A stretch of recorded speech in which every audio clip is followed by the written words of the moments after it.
Mga kabayan at mga idol, budget na naging bato pa.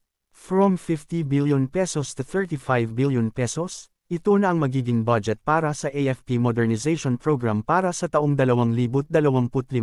Aprobado na ang national budget para sa taong 2025 at sa nakakadismayang balita ay ating nalaman na nabawasan ng 15 billion pesos ang budget na para sana sa AFP Modernization Program.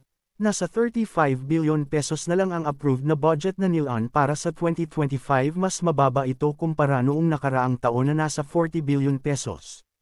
Ayon sa isa sa mga defense page bonds Q ay nakakadismaya ang desisyon ng mga mambabatas para sa 2025 budget ng AFP Modernization Program, partikular sa patuloy na pagbawas nito mula sa orihinal na panukalang halaga.